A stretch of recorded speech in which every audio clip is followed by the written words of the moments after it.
욥기 2장 8절부터 10절까지입니다.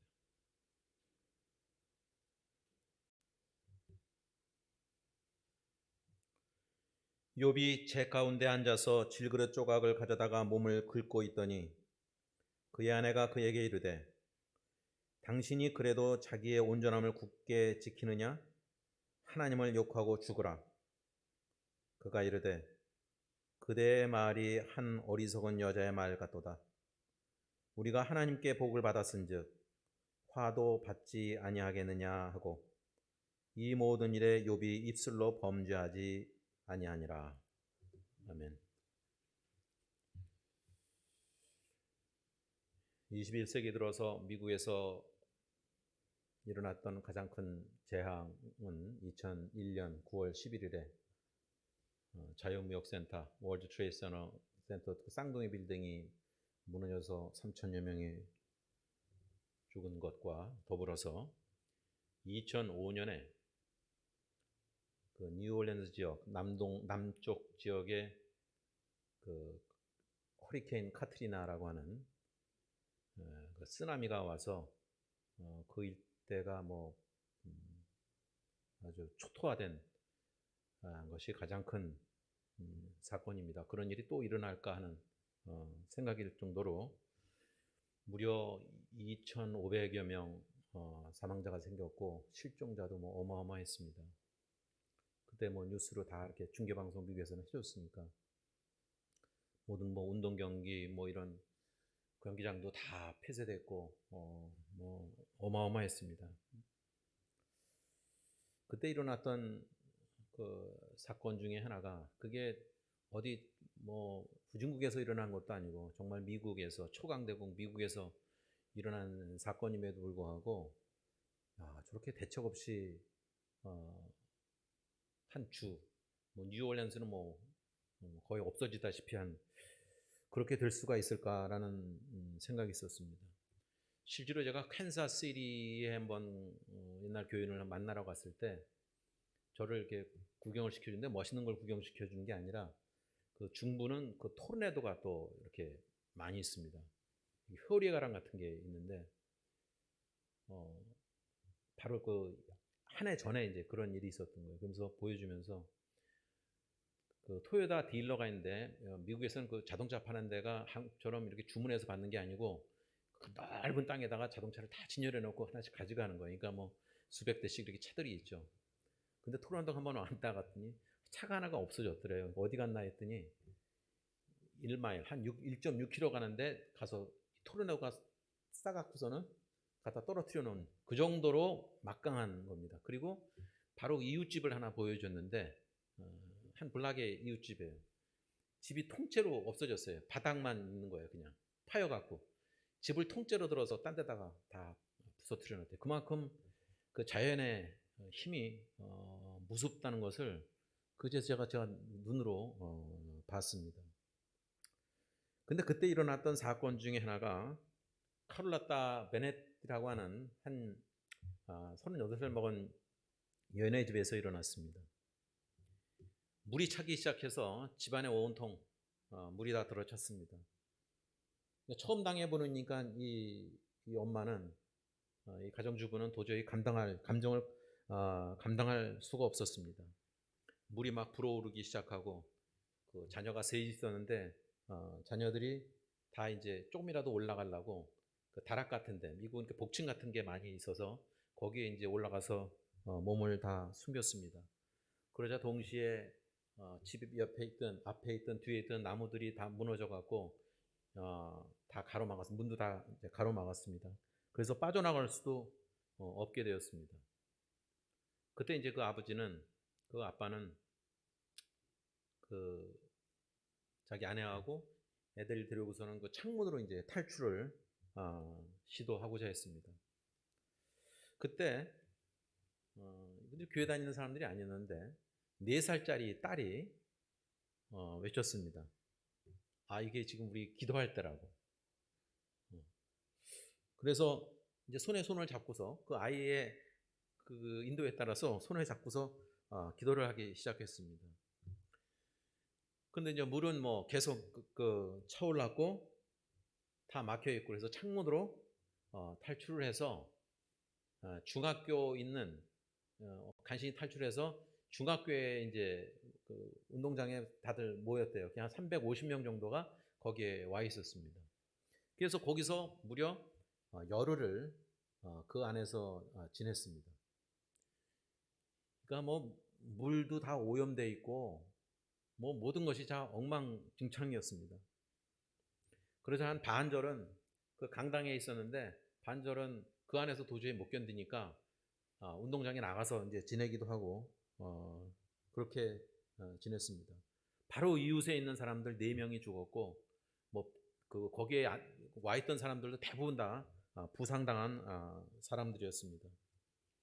온갖 것들이 다 떠다니고 잔디 깎는 기계마저도 그 물에다 휩쓸려서 떠다녔습니다. 우리가 가끔 다른 나라에서 홍수 났을 때 우리가 보는 것처럼 온갖 동물들 다 떠다니고 뭐 그런 지경에 이르렀습니다. 전기는 물론 다 나갔고요. 자, 그런 것들을 눈으로 보는 순간에 야, 이거 자기의 목숨도 위태롭거니와 왜 이런 일이 우리에게 일어날까? 이런 생각은 누구나 다 쉽게 할 수 있을 겁니다. 근데 우리가 이해하지 못하는 일들이 우리의 상식으로는 이해할 수 없는 일들이 여전히 벌어지고 있습니다. 그래서 어떤 신학자는 왜 나쁜 일들이 선한 사람에게 일어날까라고 하는 책도 쓴 적이 있습니다. 그런데 감사하게도 성경은 이런 문제들에 대해서 결코 회피하지 않습니다. 오늘의 욥기가 바로 그런 대표적인 책 중에 하나입니다. 쉽게 다뤄지기 힘든 책이죠. 한번 생각해 봤습니다. 우리가 성경을 복음이라고 그러잖아요. 기쁜 소식. 근데 욥기의 내용을 보면 그 과정은 그게 기쁜 소식만은 아니에요. 우리 인생을 돌아다 봐도 우리가 이제 해피엔딩으로 간다고 하지만 우리가 소망을 품고 천국에 대한 소망을 갖고 있지만 그 과정이 다 기쁜 소식만 있는 건 아닙니다. 거기에 그거를 견뎌내는 것이 기쁜 소식에 이를 수 있고 그거를 참지 못하고 하나님을 떠나면은 결코 성경은 기쁜 소식이 우리에게 될 수 없습니다. 욥은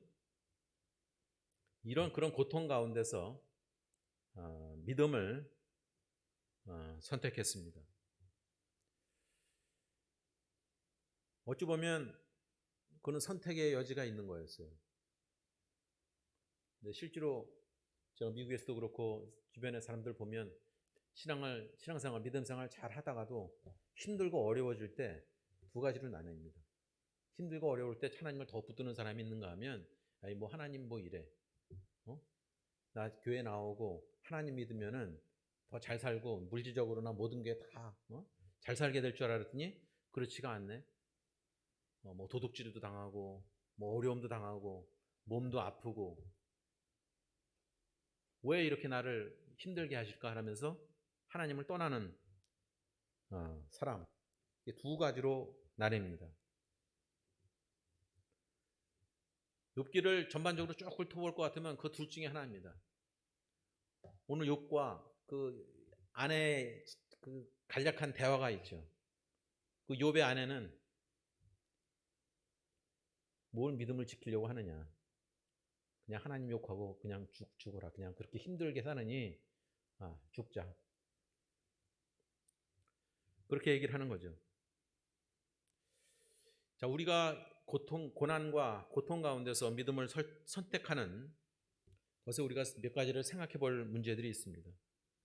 고난 가운데서 믿음을 선택하는 것은 결코 그런 아픔, 슬픔을 떠나보내는 것은 아닙니다.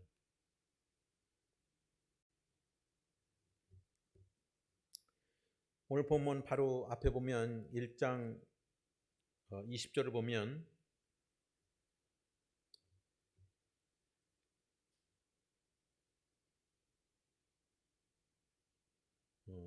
욥에 대해서 다시 설명해 주고 있습니다. 그 자기 자녀들도 다 죽고 그랬을 때 욥이 일어나 겉옷을 찢고 머리털을 밀고 땅에 엎드려 예배하며,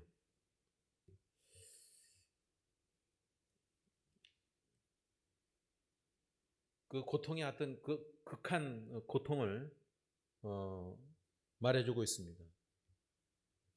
자기의 고통에 정말 너무너무 힘들어서 감당하기조차 힘이 들었던 것입니다. 제가 오늘 본 말씀을 2장 8절부터 읽었지만 실제로 보면 사탄이 하나님과의 대화에서 하나님께서 사탄에게 욥에게 그런 고통을 주는 것을 허락하신 것을 볼 수 있습니다.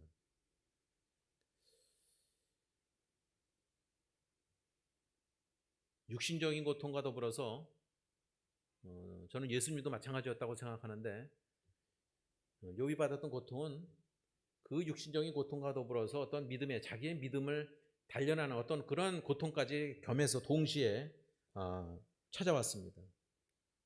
그때 하는 말이 욥은 보통 사람과 달랐죠.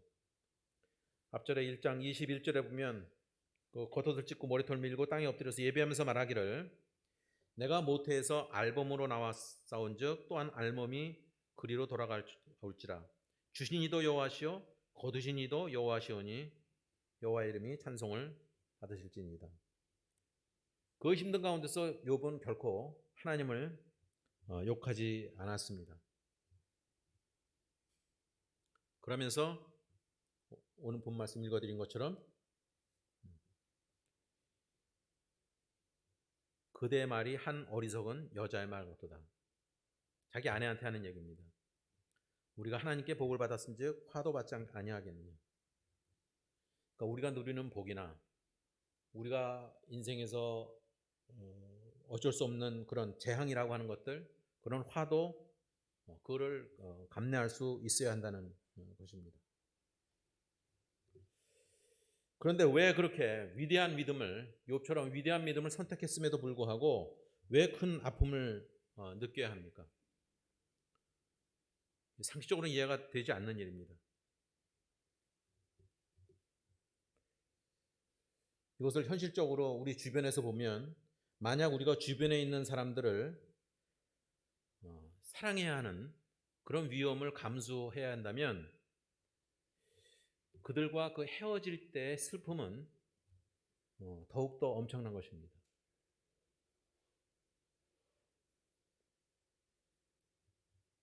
대안은 그들을 사랑하지 않는다면 그런 고통도 없을 거죠. 하지만 욥은 그런 대안을 취하지 않았습니다.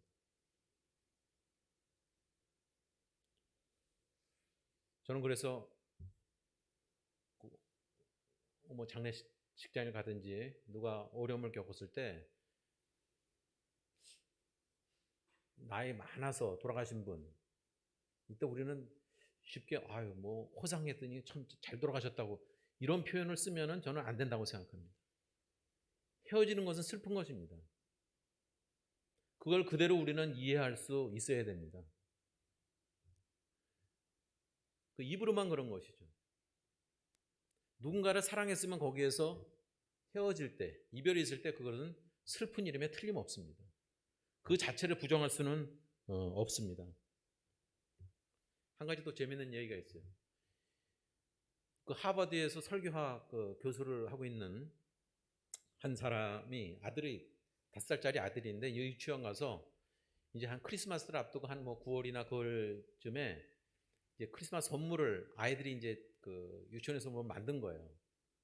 이 석고로 회로 이렇게 뭐 만들어서 진흙으로 이렇게 만드는 그런 거 있는데 한 뭐 나비 같은 거를 뭘 칠하고 뭐 해갖고 무려 석 달에 걸쳐서 열심히 해서 만들었습니다. 근데 그거를 뭘 만들면 그걸 참기가 힘들잖아요. 자랑하고 싶고 빨리 자기 엄마 아빠한테 보여주고 싶고 그거를 3개월을 하여간에 잘 참았습니다. 그때 이제 크리스마스 즈음에서 이제 방학을 하니까 그때 이제 학교에서 부모들 부르거든요. 그래서 파티하면서 이제 다 집으로 보내요. 같이 엄마 아빠와 같이.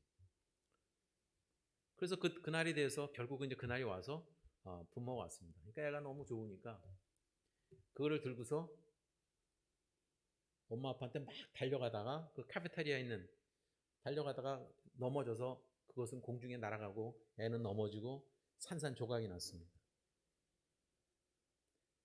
그때 그걸 보는 순간 다들 거기에 있던 사람들은 말을 할 수 없었죠. 조용해졌죠. 그때 그 아빠가 하버드 교수하는 사람이 아들한테 가서 it's okay. 괜찮다고. 괜찮다고. 그랬더니 그 엄마가 있다가 그 아내가 엄마가 있다가 그 아들하고 그 아빠를 보면서 그 영어로는 그 아빠는 it doesn't matter. 문제 없다. 상관없다. 근데 엄마는 oh yes. it matters. 이거 큰일이다. 이건 문제다라고 얘기를 오히려 했습니다. 그러면서 우리가 집에 가서 이거를 어떻게 해결할지를 한번 생각해 보자 하고 애를 안고서 갔습니다. 그래서 다시금 뭐 이런 건 같은 거 있죠. 글루건 같은 거 이렇게 붙이는 거 그거 도구 같은 거 이런 거 다시 해서 그거를 다시 만들기 시작했습니다. 그래서 그 전보다도 훨씬 더 아름답고 예쁘게 그것을 만들었습니다. 그래서 그것이 그 아빠의 교수실 책상에 놓여져 있다고 합니다. 그걸 보면서 그 엄마의 지혜가 우리는 그것을 아무렇지도 않게 생각할 수 있지만 그 엄마는 그거를 아는 거예요. 그건 문제입니다. 그 아이한테는 큰 어려움이었습니다. 그거는 우리는 남의 일이라고 아무렇지도 않게 그냥 넘어갈 수는 없는 일인 것입니다. 우리가 고통을 당하고 있을 때, 우리가 고난을 당하고 있을 때 하나님께서는 괜찮아, 아무렇지도 않아, 이렇지 않는다는 것입니다. 하나님께서도 그것에 대해서 굉장히 불편해하시고 힘들어하십니다. 우리가 아이가 아플 때 그것처럼 괴로운 일은 없습니다. 차라리 그 아픔이 나의 아픔이었으면 하는 바람을 정상적인 부모라면 다 갖고 있을 것입니다. 언젠가도 말씀드렸지만 제가 우리 아이들이 태어날 때 다 이렇게 머리카락이 길어서 특별히 그 아들 제이슨이 길어서 제가 그걸 잘라준다고 했다가 이 귀를 그 뭐 며칠 된 아이의 귀를 잘라먹은 거예요 이렇게. 그래서 아직도 자국이 있습니다 이렇게. 그러니까 그 피가 그냥 그 조그만 거의 뭐 피덩어리 같은 데서 귀에서 피가 확 솟구쳐 나오는데 저는 거의 제 몸을 쥐어뜯을 정도였어요. 너무 괴로워갖고. 그 다음부터는 아이 머리는 제가 안 잘라줬습니다. 태어나자마자 머리 길어도 그냥 그대로 뒀습니다만 저는 이것이 하나님의 마음이라고 생각합니다.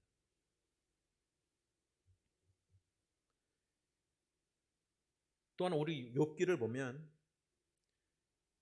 욥의 믿음이 대단하다고 하지만 욥기를 살펴볼 것 같으면은 처음에 욥의 믿음에 대해서 얘기하고 있지만 한 2장 이후에는 3장 그 이후부터는 계속되는 질문입니다.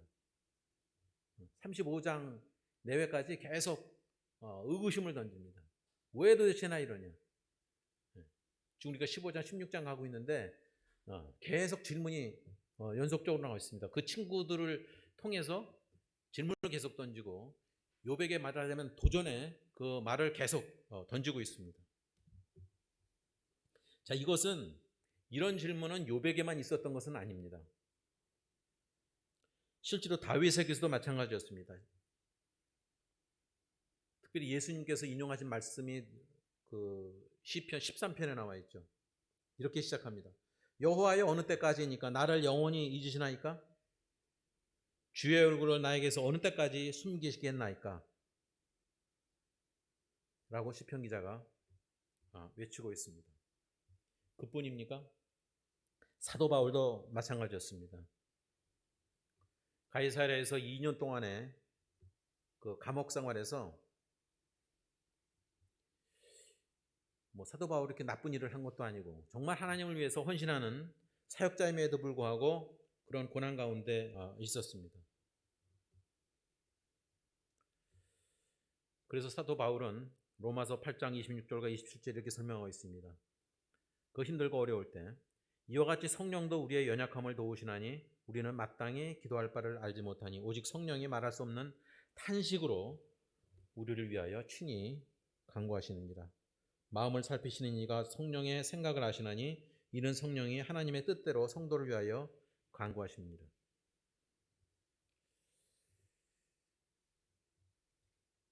보통 사람과 달리 사도 바울과 실라는 감옥 가운데서 찬송을 불렀습니다.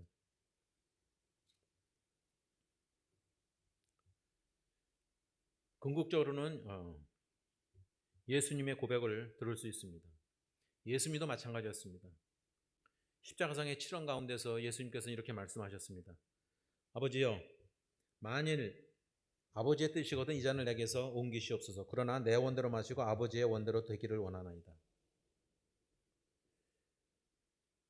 그 마지막 잔을 돌리면서 십자가에 달리기 전에 예수님의 고백은 이거 꼭 내가 이걸 마셔야 됩니까? 내가 이 잔을 마시지 않으면 안 됩니까? 내가 십자가에 꼭 달려야 됩니까? 십자가에 달리지 않으면 안 됩니까? 성경은 누가복음에서 얘기합니다. 그때 천사가 하늘로부터 내려와서 주님 예수님께 힘을 더했다고 표현하고 있습니다.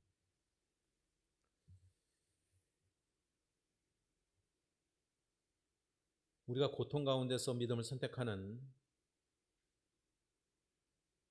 삶에 있어서 또 하나 우리가 이해가 되지 않는 것은 이것이 결코 합리적이지 않다는 것입니다. 어떤 논리적인 이유가 거기에 없다는 것입니다. 그 욥기를 보게 될 것 같으면 정말 그게 이해가 안 됩니다. 하나님께서 어떻게 사탄이랑 짜고 욥에게 이렇게 고통을 줄 수 있을까? 결코 유쾌한 일이 아니죠. 그걸 아는 순간에 하나님으로부터 배신감? 이런 걸 가질 수도 있는 그런 상황이었습니다. 그럼에도 불구하고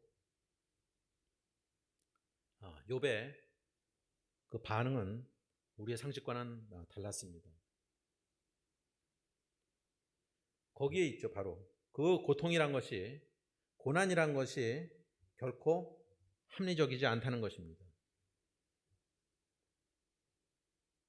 우리는 모든 일들을 생각할 때 나의 상식, 내 기준으로 해서 모든 것을 이해하려고 합니다.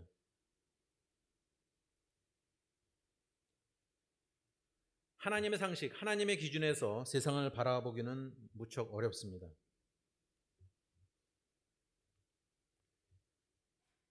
보통 사람도 아니고 성경에 보면 욥은 거의 완전한 사람, 온전한 사람이라고 했어요. 거의 흠잡을 데 없는 그런 욥이었습니다. 그럼 본인도 알 거 아닙니까? 그렇게 항변을 하고 있어요. 그럼에도 불구하고 왜 하필이면 욥에게 좀 죄 많고 나쁜 짓 하는 사람에게 고통을 주면 좋은데 욥처럼 거의 흠잡을 데 없는 사람에게 그런 고통을 주었을까?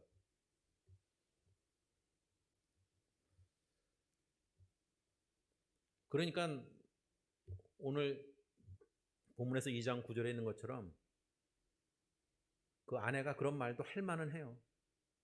저렇게 하나님만 알고 하나님을 사랑한다 그러고 하나님께 헌신하는 사람이 고통을 받고 있으니 그 쓸데없는 짓 하느냐.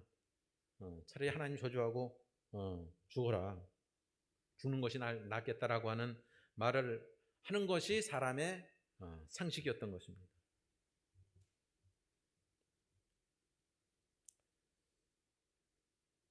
하지만 욥은 믿음을 선택했습니다. 아까도 말씀드렸지만 사도 바울도 마찬가지였습니다. 고린도전서 1장 18절에 보면 이거에 대한 명확한 설명이 될 수 있는 말씀이 나옵니다. 십자가의 도가 멸망하는 자들에게는 미련한 것이요 구원을 받는 우리에게는 하나님의 능력이라.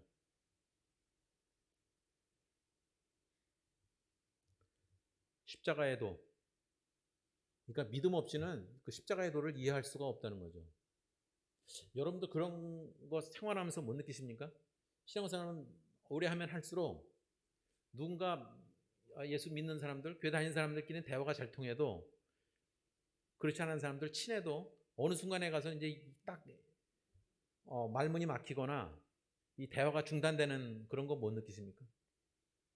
그게 자연스러운 거죠. 어느 선까지는 서로 이해가 되지만 믿음에 관해서는 안 믿는 사람과는 대화가 되질 않습니다. 그것이 구원을 얻은 자하고 구원 밖에 있는 사람하고의 차이입니다. 그러니까 세상에서 보면 그 십자가가 전혀 무의미하고 그 하나님께 헌신하는 것도 정말 무의미하고 누구에게 뭐 사람들의 친절을 베풀고 사람들에게 기부하고 그 다음에 자기 목숨을 아끼지 않는 것, 하나님을 위해서 저기 오지에 가서 선교하고 그러는 것, 그게 그 사람들한테는 전혀 세상 사람들한테는 이해가 되지 않는 거죠. 자기 자식을 희생시키면서까지 하나님께 헌신하는 것, 도대체 이해가 되지 않는 것입니다. 하지만 우리가 그리스도 안에 있을 때 그것은 충분히 감당할 수 있는, 이해할 수 있는 문제가 되는 것입니다. 욥의 선택이 바로 그러했습니다. 따라서 그 고통 가운데서 믿음을 선택하는 것은 이 땅의 모든 문제들, 어려운 문제들이 하나님 안에, 하나님 손 안에 있다는 것을 증명하는 계기가 됩니다. 그 도구로 아마 우리가 사용되고 있는지도 모릅니다. 욥의 이야기를 욥기 전체를 통해서 보면은 모든 것이 뭐 1장, 2장 그 다음에 계속되는 욥기서에 나오는 말씀에 보면 이 모든 것은 하나님의 컨트롤, 하나님의 손 안에 있다는 것을 증명하고 있습니다. 하나님과 그 사탄의 대화에서도 그런 것을 볼 수 있었고, 하나님께서는 분명히 사탄조차도 사실은 그 컨트롤하고 계셨던 것입니다. 어느 한때도 하나님의 손 밖에서 벗어난 일은 없었습니다. 또한 고통 가운데서 믿음을 선택하게 될 때 그 믿음이란 것은 하나님께는 정말 귀한 선물이 될 수 있습니다.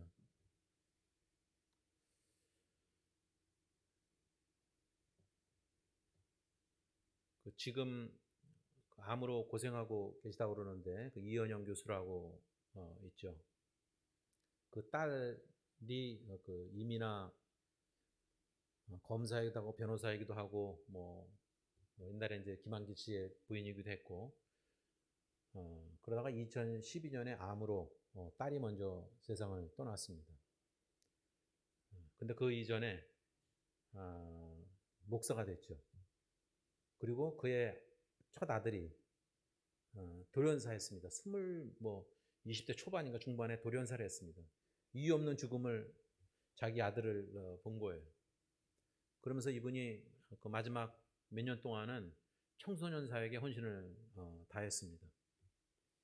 그때 이 아빠에게 그래서 그 딸 손에 이끌려서 이현영 교수도 이제 교회를 나가기 시작했다고 그래요. 진짜 한국의 뭐 지성인 중에 지성인이라고 일컬어지는 이현영 교수죠. 딸이 이렇게 얘기합니다. 아빠 보고 지금은 두렵지 않아요. 그러니까 불과 11개월 남겨놓고 하는 얘기입니다. 지금은 죽음이 두렵지 않아요. 죽음으로부터 자유로워지면서 사는 게 더 즐겁고 무서운 것이 없어졌어요. 그것을 아는 순간에 사실 하나님의 계획을 아는 순간에는 그것이 아무것도 두려운 것이 아무것도 없다는 것이죠. 물론 짧은 기간이었지만 그리고 그 아픈 기간에도 이민아 목사는 그 짧은 기간에 책을 썼대요. 그거를 피하거나 도망치려고 하는 것이 아니라 그것을 그냥 그대로 받아들이면서 아마 그래서 이현용 교수도 암에 걸려서 수술한다고 해서 수술 안 한다고 그냥 죽음을 그 아버지도 그냥 맞아들이겠다고 얘기하더라고요. 그러면서 이현영 교수는 또 고백합니다. 그 딸의 이야기가 그렇듯이 이현영 교수가 하는 얘기입니다. 딸에게 네가 애통하고 서러워할 때 내 머릿속의 지식은 건물에 지나지 않았고 내 손에 쥔 쥐패는 가랑잎보다 못하다는 것을 알았다. 그렇게 고백하면서 생각하기를 자식의 고통 앞에서 의연할 수 있는 부모는 이 세상에 아무도 없을 것이다. 그렇죠. 자기의 고통도 힘들지만 욥의 경우는 재산뿐만 아니라 자기의 자녀들도 다 잃었습니다. 그러니 차라리 나만 고통당하면 참 좋겠는데 온 가족 이게 다 고통 가운데 있다면 그것처럼 괴로운 일은 없었을 것입니다. 하지만 욥은 믿음뿐만 아니라 지혜도 있었습니다. 하나님께서 이런 것을 다 컨트롤하고 계시다는 것을 알 수 있었습니다. 사람들이 찬송을 할 때, 사람들이 노래를 할 때 어느 순간에 합니까? 기분 좋고 뭔가 좋은 일이 있을 때 하죠. 그거는 누구나 합니다. 하지만 나쁜 일이 계속 벌어지고 있을 때 하나님을 찬송하고 하나님을 찾는 사람이 얼마나 되겠습니까? 그러기에는 쉽지 않습니다. 누군가 나에게 찾아와서 좋은 일만 얘기하고 자기에게 정말 힘든 일, 마음에 담아놓은 어떤 그런 어려움들을 고백하지 않는다면 여러분들이 그 사람과 친해질 수 있겠습니까? 때로는 서운하겠죠. 그 대화 중에 이현영과 그 딸의 대화 중에 또 재밌는 얘기가 있더라고요. 여기에 왔을 때 한국에 방문했을 때 딸이 방문했을 때 그 스윗룸에 호텔의 스윗룸에 누웠는데 딸이 하루는 전화를 했대요. 근데 이현영 교수는 자기가 강의 중이었고 그래서 그 회의 중이었고 그래서 전화가 왔길래 나가서 받았더니 아빠 하루만 더 자도 돼요? 그래서 막 속에서 화가 났대요. 얼마든지 있어도 좋다. 내가 갖고 있는 돈이 무슨 의미가 있느냐. 네가 얼마든 근데 그거를 묻는 딸이 너무 서운했다는 거죠. 근데 하나님과 우리의 관계도 저는 마찬가지라고 생각합니다.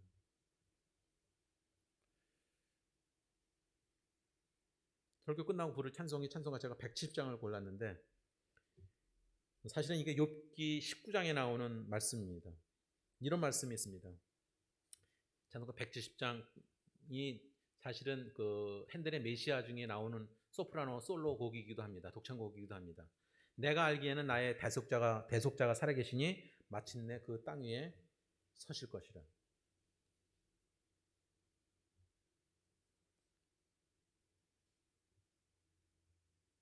욥은 나에게 지금 내게 있어서 벌어지는 일과 더불어서 하나님께 정권을 맡기는 것을 어느 한순간에도 주저하지 않았습니다.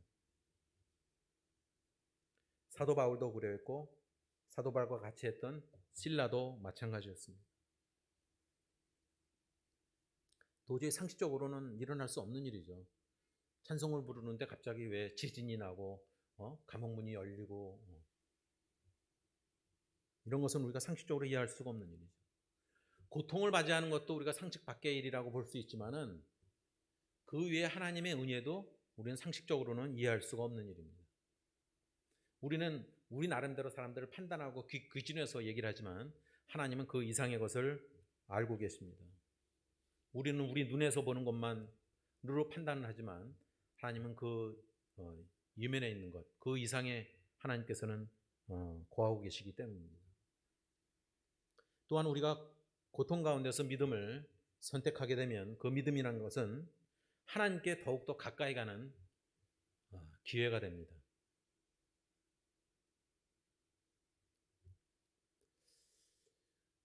곱게 정말 아무런 문제 없이 자라는 사람과 산전수전 다 겪은 사람이 세상을 바라보는 시각이 똑같을까요?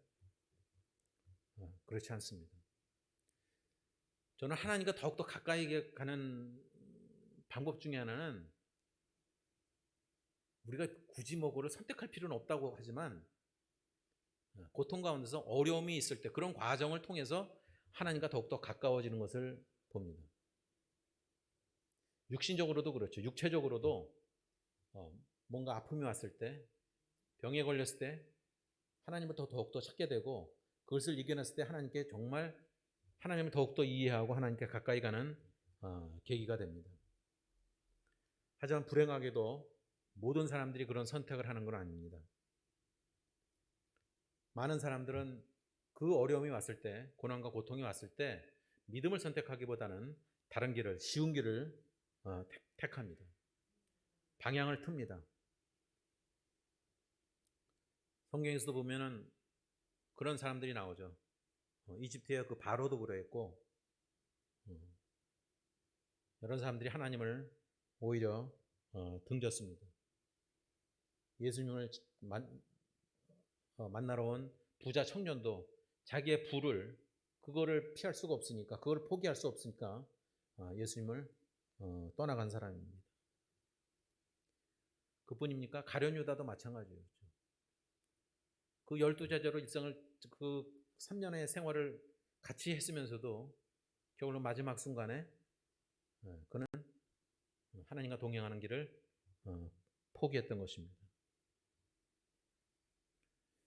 이런 것뿐만 아니라 성경에는 이런 그 실패자뿐만 아니라 성공 스토리도 많이 있죠.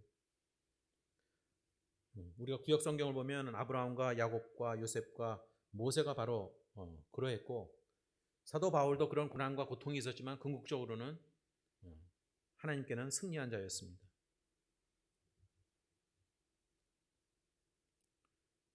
그 가운데서도 예수 그리스도는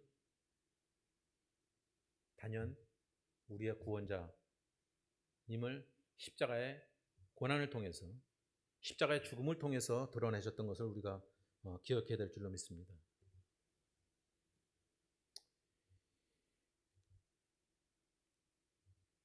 아까 모두에 언급했던 카트리나 그 재난에서 가까스로 살아난 그 베네트라고 하는 그 가족은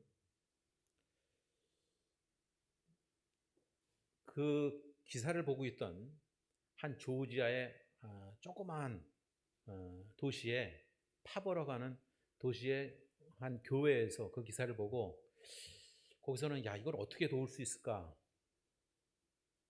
그 교회 목사님과 더불어서 그걸 해서 그걸 보고 중학교 운동장에 사람들이 중학교에 있다는 걸 보고서는 버스 8대를 빌려갖고서는 그분들을 다 실어서 날았습니다. 그래서 한 259명인가가 그 조지아로 넘어간 거예요. 꽤 먼 거리죠. 그래서 거기서 그 안에서 교회에서 다 그 음식과 먹을 거, 또 샤워할 수 있는 것, 그런 제공을 다 했습니다. 그게 끝나고 나자 그 베네트라고 하는 그 엄마는 고백을 합니다. 거기는 천국과도 같았다. 거기서 받은 사랑을 통해서 말하자면 그 엄마는 회심을 합니다. 그 4살짜리 딸이 기도해야겠다는 그 기도가 몇 달 사이에 그 이루어진 것입니다. 물론 그 이후에 다시 돌아왔습니다. 자기가 살던 뉴올리안스 근처에 그 빌록스라고 하는 도시에 다시 돌아왔습니다만, 거기서 천국을 경험한 거였어요. 헌신적으로 그 교회에서 그들을 다 보살핀 것입니다. 그것 또한 이해가 되지 않는 거죠. 어떻게 그 기사 하나 보고 버스 8대를, 대형 버스 8대를 빌려서 실어 날아서 거기까지 옮겨와서 그들에게 사랑을 베푸는 그 한 교회의 도움과 헌신으로 인해서 그 가족들은 하나님께로 올 수 있었습니다. 이런 일들은 정말 많이 있죠. 그래서 그 여자는 자기 원래 직업이 그 카지노에서 일하는 거였는데, 뉴올리언스 카지노가 많이 있습니다. 더 이상 거기서는 자기가 일을 할 수 없다 해서 온전히 그 가족들이 하나님께 헌신된 삶을 그 이후에 살았습니다.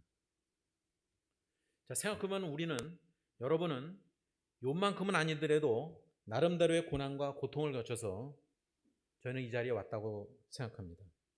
그 과정이 없었다면 믿음의 성장이 없었을 것입니다. 어찌 보면 저희 자신들이 그 전화위복의 한 증인이 될 수도 있습니다.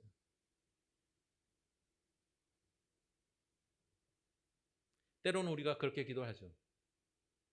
하나님을 증거할 수 있는 어떤 간증거리를 달라고. 근데 그 간증거리가 좋은 일에서 있는 게 아니라 우리의 고통을 감내할 때, 우리가 고통과 고난을 그 과정을 겪을 때 간증거리가 생기는 것입니다. 그럼에도 불구하고 저희가 남은 인생에, 앞으로의 인생에 또 고난과 고통이 있을지 모르지만 하나님께서 주권자이신 것을 우리가 알기에, 또한 그에 따라서 그 결과를 우리가 모두 알기에 다시금 고난과 고통을 마다하지 않는 믿음을 우리는 선택해야 될 줄로 믿습니다. 거기에 따르는 하나님의 은혜가 우리에게 있을 줄로 믿습니다.